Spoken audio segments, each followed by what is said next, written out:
ലോകാവസാനത്തിന്റെ അടയാളങ്ങളെല്ലാം വെച്ചിട്ട് ഇങ്ങനെ നോക്കുമ്പോൾ ഏകദേശമായി. അള്ളാഹു നമ്മളെ കാത്ത് സംരക്ഷിക്കട്ടെ. എന്ന് പറഞ്ഞാൽ നാളെ ഉണ്ടാവുമോ, അടുത്ത വർഷം ഉണ്ടാവുമോ, ഒന്നും ഞാൻ പറയുന്നില്ല. ദൃഷ്ടാന്തമാണ് ഈ പറഞ്ഞത്. ഇതെന്തായാലും നിങ്ങൾക്ക് ശ്രദ്ധിക്കാൻ വേണ്ടി ഒരു അടയാളം പറഞ്ഞാൽ സ്ത്രീകളും പുരുഷന്മാരും ഒക്കെ ഒന്ന് ശ്രദ്ധിച്ചോ, നെറ്റിലൊക്കെ ഒന്ന് പരതി നോക്കിക്കോ. റമദാനിന്റെ ആദ്യത്തെ ദിവസം എന്തുണ്ടാകും? ചന്ദ്രഗ്രഹണം. അതേ റമദാനിന്റെ തന്നെ പിറ്റത്തെ അല്ല, അതേ റമദാനിന്റെ 15-ന് തന്നെ എന്തുണ്ടാവും? സൂര്യഗ്രഹണം ഉണ്ടാവും. ഇത് കഴിഞ്ഞാൽ ആര് വരും? ഇമാം മഹ്ദി വരുമെന്നാണ്. ഇമാം മഹ്ദി വരുമെന്ന് പറഞ്ഞാൽ ഇമാം മഹ്ദി ജനിച്ചു വീഴല്ല.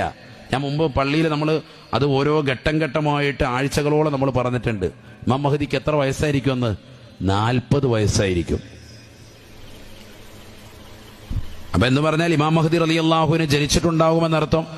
നേരത്തെ ജനിച്ചിട്ടുണ്ട്. 40 വയസ്സായി അദ്ദേഹം ഇമാം മഹ്ദിയാണെന്ന് കാബയുടെ പരിസരത്ത് വെച്ച് പ്രഖ്യാപിക്കുന്ന സമയമാണ് ഇത്. ശരിക്കും ശ്രദ്ധിക്കണം.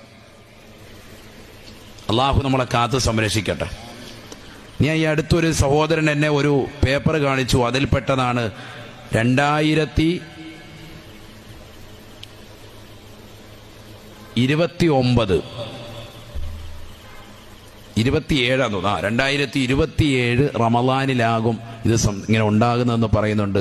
സാധാ ഇത് ശരിയാണോ എന്നോട് ശ്രദ്ധിക്കാൻ പറഞ്ഞു. അങ്ങനെയാണ് ഞാനിത് പരതുന്നത്.